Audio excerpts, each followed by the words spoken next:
नमस्कार दोस्तों, आप सभी के स्टडी फॉर यूपीएससी सेशन में स्वागत है। करंट अफेयर के एमसीक्यू हम लोग रेगुलर कर रहे हैं। न्यूज़पेपर डिस्कशन जो मैं करवाता हूं, उसी पर आधारित ये एमसीक्यू सीरीज होता है। इससे पहले के 9 वीडियो आपको न्यूज़पेपर एमसीक्यू में सीक्वेंस से मिल जाएगा। ये 10वां वीडियो है। करंट अफेयर के लिए 17 नवंबर को आपका पेपर है, तो मैं आपको सजेस्ट करूँगा कि जनवरी से लेकर अक्टूबर तक के करंट अफेयर पर विशेष रूप से फोकस करना है। एग्ज़ाम में जाने से पहले वन लाइनर, स्टेटमेंट वाले, फैक्चुअल सभी प्रकार के करंट अफेयर का अभ्यास करके जाना है। इसी क्रम में इस सीरीज़ का अगला वीडियो है, 10वां वीडियो है। इससे पहले के 9 वीडियो और एक कंपाइल्ड वीडियो आपको न्यूज़पेपर डिस्कशन एमसीक्यू पे में मिल जाएगा। उस प्लेलिस्ट में आपको अवेलेबल होगा। इसका पीडीएफ मैं टेलीग्राम पर शेयर कर देता हूँ, 1 से 2 दिन बाद कर देता हूँ, तो आपको वहाँ पर इसके पीडीएफ भी पहले के वाले सभी पीडीएफ अवेलेबल हैं टेलीग्राम चैनल पर। उसका लिंक डिस्क्रिप्शन में रहता है। ओके, 71 बीपीएससी को लेकर अगर आप तैयारी कर रहे हैं, आंसर राइटिंग के लिए ज्वाइन करना चाहते हैं, तो आप मैसेज कर सकते हैं। इस वाले पीडीएफ में 9 नंबर सवाल से हमें करना था G7 से। उससे पहले के सभी सवाल हम लोग कर चुके हैं। G7 के बारे में सवाल पूछा गया। यह एक अंतर सरकारी संगठन है जिसका गठन 1975 में हुआ था। इसका औपचारिक चार्टर भी 1975 में लागू हुआ। इसका मुख्यालय पेरिस में है। आपसे गलत पूछा गया है कौन कौन सा है, तो इसमें दूसरा और तीसरा स्टेटमेंट जो है वो गलत दिया हुआ है, क्योंकि इसका औपचारिक चार्टर जो है, इसका कोई औपचारिक चार्टर और सचिवालय है ही नहीं। इसका ना तो कोई मुख्यालय है और ना कोई औपचारिक चार्टर है। इसकी बैठक होती है साल में एक बार, और पहले G8 नाम था, इसमें रूस ऐड हुआ था। अब 2014 ईस्वी में रूस को हटा दिया गया। तभी वर्तमान में 7 देश हैं जिसमें एशिया का एक देश शामिल है, उसका नाम है जापान। उसके अलावा यूरोप के देश हैं और अमेरिका के कनाडा और अमेरिका 2 देश इसमें शामिल हैं। इसका आंसर हो जाएगा C। अगला सवाल है, हाल ही में वामपंथी उग्रवाद चर्चा में था। इसकी शुरुआत सबसे पहले पश्चिम बंगाल से हुआ था, नक्सलबारी इलाके से। नक्सली जो आंदोलन था, नक्सली उग्रवाद जिसको वामपंथी उग्रवाद कहा जाता है, इसकी शुरुआत पश्चिम बंगाल से हुआ था। 2010 से 2022 तक हिंसा में सबसे तेज़ी गति से वृद्धि देखी गई है। ये पूछा गया है आपसे। 10 नंबर का आंसर क्या हो जाएगा? पहला तो सही है, दूसरा यहाँ पर गलत है। 2010 की तुलना में 2022 से वामपंथी उग्रवाद संबंधित हिंसा में 76% की कड़ी में कमी दर्ज की गई है। यानी कि लगातार डिक्रीज हो रहा है। नक्सलवाद की समस्या को हम धीरे धीरे ख़त्म कर रहे हैं। समाधान पहल किससे संबंधित है? तो यह वामपंथी उग्रवाद के खिलाफ अल्पकालिक और दीर्घकालिक रणनीति प्रदान करता है।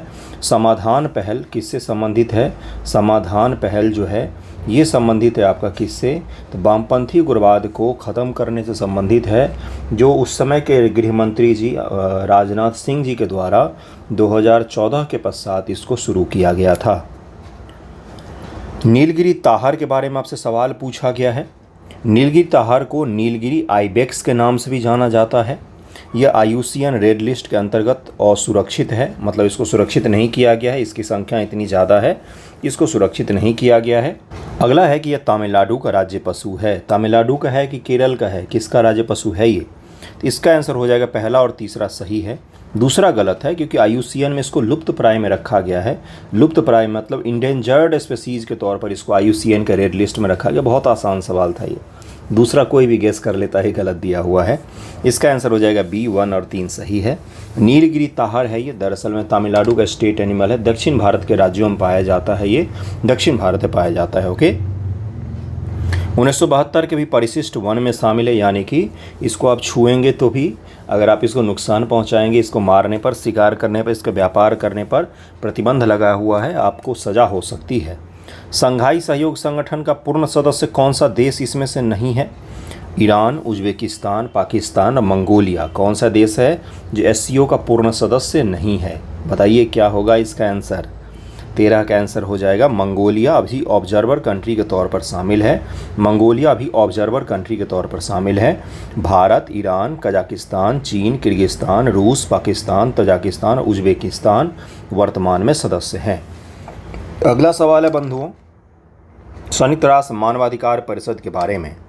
इसकी स्थापना 2006 में संयुक्त राष्ट्र सुरक्षा परिषद के द्वारा किया गया। यह जिनेवा स्थित मानवाधिकार संगठन है। इसके सदस्य 4 साल के कार्यकाल के लिए सेवा करते हैं। तो कौन सा इसका आंसर हो जाएगा? It's member serve for 4-year term.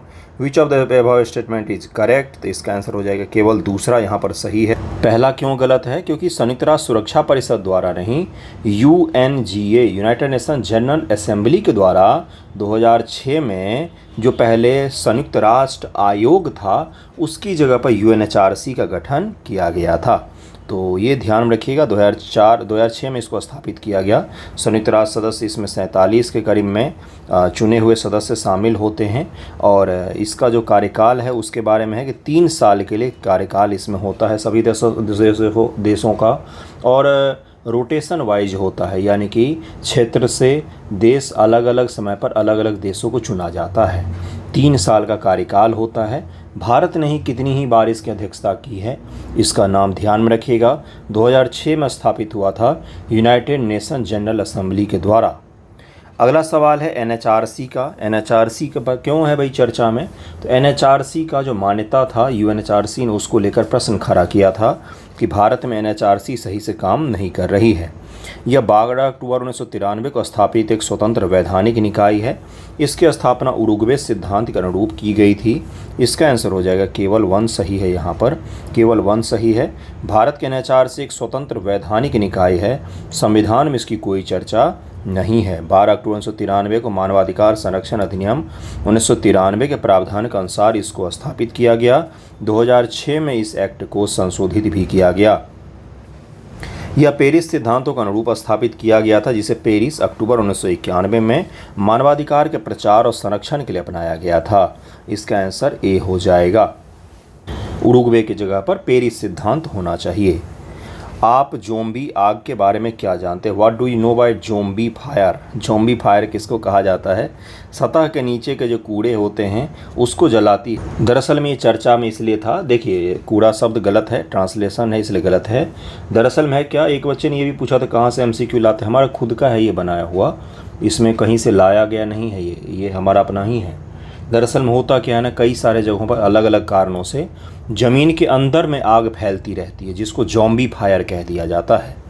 भूमिगत आग, ज़ॉम्बी आग कम तीव्रता की आग है जो नीचे के कार्बनिक पदार्थ और जंगल के फर्श के सतह को कूड़े को जला देती है। यह आग तो आमतौर पर पूरी तरह से भूमिगत फैलती है और सतह से कुछ मीटर नीचे जलती रहती है। यह आग धीरे धीरे फैलती है। ज़्यादातर मामलों में इस तरह की आग का पता लगाना और नियंत्रित करना बहुत ही मुश्किल हो जाता है। आप सर्च कीजिएगा, झारखंड में कुछ जगह हैं जहां पर कोयला पाए जाते हैं, उन जगहों पर भूमिगत आग बहुत बड़ी समस्या हो गई है। वहां की ज़मीनें बंजर हो गई इस कारण से। वहां पर निरंतर रूप से भूमि के नीचे आग जल रही है और उसको बुझाना भी बहुत मुश्किल हो जाता है। इसी को ज़ॉम्बी फायर कह दिया जाता है, ज़ॉम्बी फायर कहा जाता है। हाल ही में जंगलों में आग की घटना देखी गई। जंगल की आग के लिए राष्ट्रीय कार्य योजना इससे निपटने के प्रयासों में से एक है। इसे कब शुरू किया गया था? तो 2018 में राष्ट्रीय कार्य योजना शुरू किया गया था। वन की आग के लिए राष्ट्रीय कार्य योजना को 2018 में लॉन्च किया गया था, जिसका लक्ष्य जंगल के किनारे के समुदाय को सूचित, सक्षम और सशक्त बनाकर जंगल की आग को रोकना, और इसको लेकर राष्ट्रीय कार्य योजना 2018 में शुरू किया गया। National action plan for forest fire कब शुरू किया गया? 2018 में शुरू किया गया है। अगला क्वेश्चन है बंधुओं इंदुलेखा पेंटिंग के बारे में, जो मैंने आपको समझाया था कि बहुत ज़्यादा चर्चा में आया था। बहुत ही खूबसूरत पेंटिंग है इंदुलेखा पेंटिंग। देखिए क्या है, इंदुलेखा पेंटिंग किससे संबंधित है? तो ये राजा रवि वर्मा जी का पेंटिंग है। राजा रवि वर्मा भारत के सबसे बड़े पेंटर माने जाते हैं।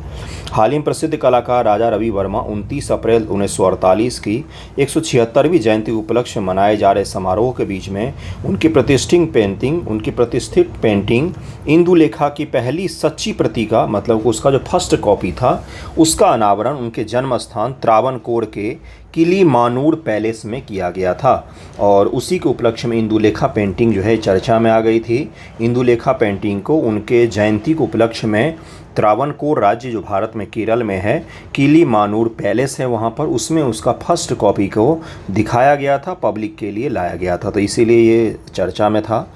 राजा रवि वर्मा जी के बारे में 3 स्टेटमेंट दिया हुआ है, ज़रा इसके बारे में बताइए। उन्हें आधुनिक भारत के कला का जनक माना जाता है।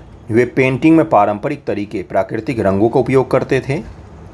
उन्हें महाराणा फतेह सिंह और सयाजीराव गायकवाड़ तृतीय से शाही संरक्षण प्राप्त हुआ था। सयाजीराव जो गायकवाड़ था उनके द्वारा उनको शाही संरक्षण भी मिला था। 19 का आंसर क्या हो जाएगा? पहला और तीसरा सही है, दूसरा गलत है। राजा रवि वर्मा तेल पेंट के उपयोग करने वाले पहले भारतीय कलाकारों में से एक थे। उन्हें भारत में यूरोपीय चित्रकला स्कूल का प्रतिनिधि माना जाता है कि भारत में जो चित्रकला थी उसमें उन्होंने यूरोपियन चित्रकला को इंट्रोड्यूस किया भारत में, और यूरोपियन चित्रकला के साथ भारतीय चित्रकला को मिक्स करके उन्होंने अद्भुत कृतियाँ बनाई। भारत के सबसे बड़े पेंटर माने जाते हैं राजा रवि वर्मा। त्रावणकोर से संबंधित थे ये। दुबई अपने नए हवाई अड्डे का निर्माण के कारण चर्चा में है, और यह कहाँ पर है दुबई में? तो संयुक्त राष्ट्र अमीरात में ही बना रहा है। दुबई में बहुत ही बड़ा हवाई अड्डा माना जा रहा है कि विश्व का सबसे बड़ा एयरपोर्ट बना रहा है। कहाँ पर? तो संयुक्त अरब अमीरात में बना रहा है। संयुक्त अरब अमीरात में बना रहा है। संयुक्त अरब अमीरात जो है ये दुबई में बना रहा है, उल्टा बोल दिया था मैंने। संयुक्त अरब अमीरात जो है दुबई में माना जा रहा है कि दुनिया का सबसे बड़ा एयरपोर्ट और सबसे खूबसूरत एयरपोर्ट बना रहा है। कहाँ पर? तो दुबई में। तो ये चर्चा में था, इसलिए मैंने आपको छोटा सा सवाल देकर करवा दिया है। वैश्विक प्लास्टिक संधि के बारे में भी कथनों विचार कीजिए। अब ये इम्पोर्टेंट है, आसान सवाल भी हैं तो कठिन भी रहेंगे। देखिए जरा क्या है। इसकी प्रारंभिक बैठक मार्च 2023 में संयुक्त राष्ट्र पर्यावरण सभा द्वारा आयोजित की गई थी। सरकार का लक्ष्य इसे 2025 से लागू करना है। उपयुक्त में से कौन सा सही है? तो इसका आंसर हो जाएगा बी, केवल दूसरा सही है। इसका देखिए क्या है। मार्च 2022 में वैश्विक प्लास्टिक संकट पर बहस करने के लिए केन्या के नैरोबी में संयुक्त राष्ट्र पर्यावरण सभा बुलाई गई थी। मार्च 2022 में पहली सभा हुई थी इसकी, मार्च 2022 में हुई थी। और भारत सरकार ने रखा हुआ था लक्ष्य कि पूरे देश में हम क्या करेंगे, वैश्विक प्लास्टिक संधि को 2025 से अपने भारत देश में हम लागू कर देंगे। इसलिए चर्चा में है, इसको कृपया ध्यान में रखिएगा, इसको ध्यान में रखिएगा। अगला सवाल केल्प वन के बारे में है। केल्प वन के बारे में कौन सा कथन गलत दिया हुआ है? यहाँ पर ABCD होगा, दरअसल में 4 ही ऑप्शन है यहाँ पर। वे उथले पानी बने पानी के नीचे के परिस्थिति तंत्र हैं। ये मैंग्रोव वनों के प्रकार में से एक है। देखिए केल्प वन जो होता है वो मैंग्रोव वन नहीं होता है। इसका बी हो जाएगा, दूसरा यहाँ पर गलत दिया हुआ है। केल्प फॉरेस्ट एक फॉरेस्ट जैसी संरचना होती है जो समुद्र के अंदर में पाई जाती है। ये उथले पानी में बनते हैं, पारिस्थितिक तंत्र होते हैं ये अकशेरुकी जीव जो होते हैं उनके लिए कार्बन का भी उत्पादन करते हैं और उनको संरक्षण भी देते हैं, भोजन भी मुहैया करवाते हैं। सामान्य तौर पर ये जो होते हैं गहरे सागरों में पाए जाते हैं और उष्णकटिबंध के क्षेत्र में ये कम पाए जाते हैं। इससे ऊपर के क्षेत्रों में इनकी संख्या ज़्यादा देखी जाती है, जबकि जो मैंग्रोव होते हैं वो उष्णकटिबंध के क्षेत्रों में अधिक होते हैं। मैंग्रोव वन के प्रकार अलग हैं और केल्प फॉरेस्ट अलग होते हैं। इसका आंसर बी हो जाएगा। केल्प वनों में गिरावट दर्ज की गई। केल्प वन अलग प्रकार की प्रजातियों घने विकास द्वारा उथले पानी में बने पानी के नीचे के पारिस्थितिकी तंत्र हैं। केल्प बड़े भूरे रंग के शैवाल होते हैं और जो तट के करीब में ठंडे अपेक्षाकृत उथले पानी में रहते हैं। यह विभिन्न समुद्री जीवों के लिए उपयुक्त खाद्य स्रोत के रूप में कार्य करते हैं। केल्प में पाए जाने वाले कार्बन का 60% तक उत्पादन के लिए जिम्मेदार होते हैं। ठीक है, अगले सवाल पर चलते हैं। इजराइल के खिलाफ UNSC में एक प्रस्ताव लाया गया था जो चर्चा में है। युद्ध विराम को लेकर लाया गया था। इस क्षेत्र में तत्काल युद्ध विराम से संबंधित है। अगला है कि ये प्रस्ताव संयुक्त राष्ट्र के अंगों की राय या इच्छा की औपचारिक अभिव्यक्ति है।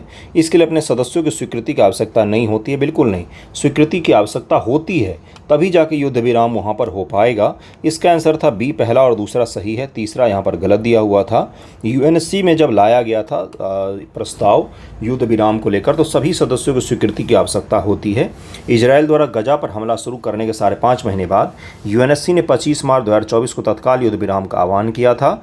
इसके अतिरिक्त UNSC ने हमास द्वारा बंधक बनाए गए सभी लोगों को रिहा करने का भी आह्वान किया था, लेकिन उस समय ये बात नहीं बन पाई थी क्योंकि अमेरिका ने भी वीटो कर दिया था और उसके पश्चात से युद्ध जारी ही रहा। अनवरत रूप से ये युद्ध जारी ही रहा था। तो बस इसको बस ध्यान में रखिएगा। बाकी नेक्स्ट टॉपिक देखिए, नेक्स्ट सवाल देखिए क्या है आपके लिए। इजराइल की सीमा के बारे में सब सवाल पूछा गया है। मृत सागर गाजा पट्टी और जॉर्डन के बीच में स्थित है। मृत सागर जो है जिसको डेड सी कहा जाता है वो गाजा पट्टी और किसके बीच में? जॉर्डन के बीच में उपस्थित है। इसकी उत्तरी सीमा सीरिया से जुड़ती है। अकाबा की खाड़ी इजराइल का दक्षिणतम बिंदु है। उपयुक्त में से कौन सा कथन गलत है? पहला यहाँ पर गलत दिया हुआ है। देखिए यहाँ पर कि मृत सागर गाजा पट्टी और जॉर्डन के बीच में है, नहीं। आपको दिखेगा कि डेड सी ये है, ये वेस्ट बैंक है और ये जॉर्डन है। तो यानी कि डेड सी किसके किसके बीच में आएगा, गाज़ा पट्टी तो यहाँ पर है, गाज़ा पट्टी यहाँ पर है, ये हो गया आपका जॉर्डन और वेस्ट बैंक के बीच में है क्या, तो डेड सी जिसको मृत सागर कहा जाता है, बहुत ही ज़्यादा खारा पानी है यहाँ का। अकावा की खाड़ी इधर आपको नीचे देखने को मिलेगा। हाल ही में रफ़ाह शहर चर्चा में है, यह किस देश में था, तो ये है आपका इजराइल में नहीं, इजराइल के कोने पर है, गाज़ा पट्टी में है, ये गाज़ा पट्टी में होगा और ये फ़िलिस्तीन में होगा, फ़िलिस्तीन में होगा ये, इसका उत्तर गलत है, ये फ़िलिस्तीन में होगा। रफ़ाह शहर कहाँ पर है, तो फ़िलिस्तीन में है, जहाँ पर इजराइल ने अटैक किया था। रफ़ाह शहर फ़िलिस्तीन में है, फ़िलिस्तीन में है। गजा के दक्षिण में जो गजा के दक्षिण का इलाका जो था, वहीं पर रफ़ाह शहर स्थित है। इजराइल के दक्षिण में गजा पट्टी है, ये गजा पट्टी का इलाका है और यहीं पर रफ़ाह शहर स्थित था।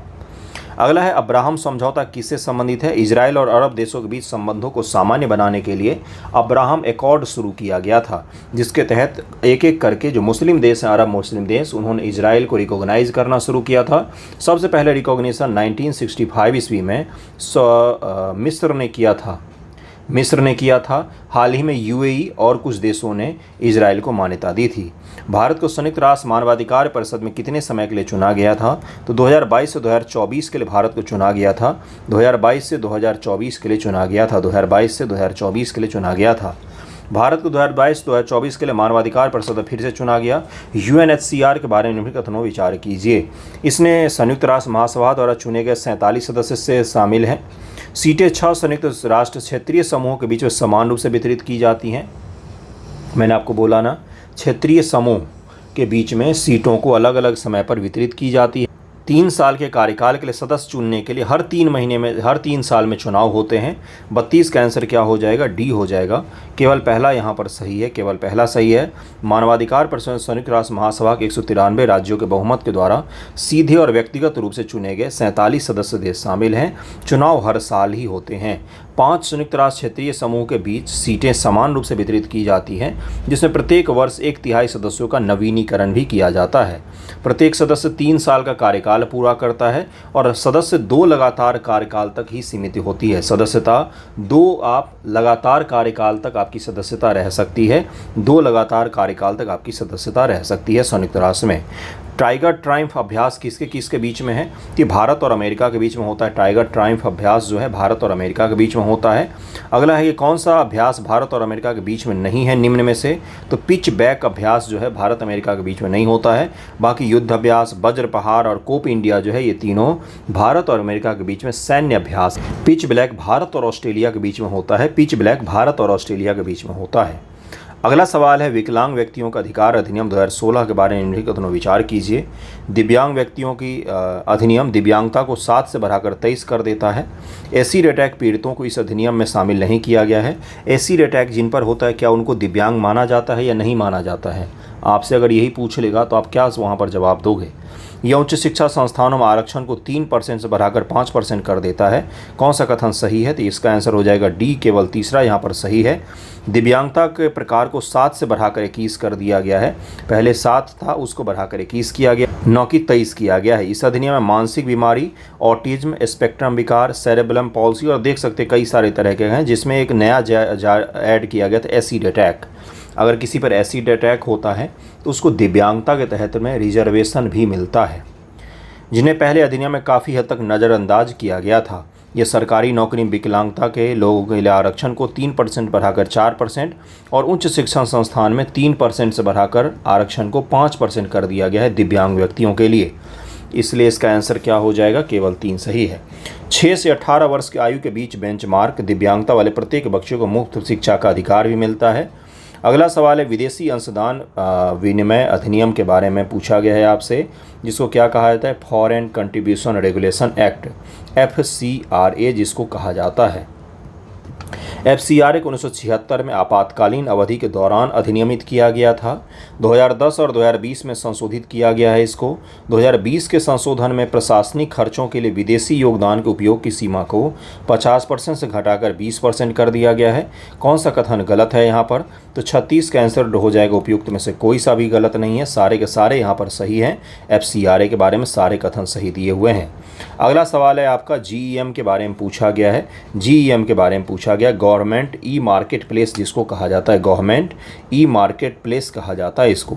यह केवल सामान खरीदने के लिए एक ऑनलाइन प्लेटफॉर्म है, केवल सामान खरीद सकते हैं आप यहाँ से, कि वे बेच नहीं सकते हैं आप यहाँ पर। पहल 2016 में वाणिज्य और उद्योग मंत्रालय द्वारा शुरू किया गया था। इसका वर्तमान संस्करण 2018 में लॉन्च किया गया था। 37 का आंसर क्या हो जाएगा? इसका आंसर हो जाएगा दूसरा और तीसरा सही है, पहला यहाँ पर गलत दिया हुआ है। ये आम लोग सामान बेचते हैं और सरकारी मशीनरी और सरकार के लोग, सरकार के विभाग यहाँ से सामान खरीदते हैं। इसी के लेकर जैम को बनाया गया है, जैम को बनाया गया था। सरकार जो अलग अलग टेंडर वगैरह निकालती है, आपने देखा होगा, तो वो सब कहाँ पर खरीदे जाते हैं भाई? जैसे सरकार को कुर्सियाँ चाहिए तो जैम पर जाके आप खरीदोगे, सरकार ने अनिवार्यता कर दी है इसकी, जिससे भ्रष्टाचार कम होता है।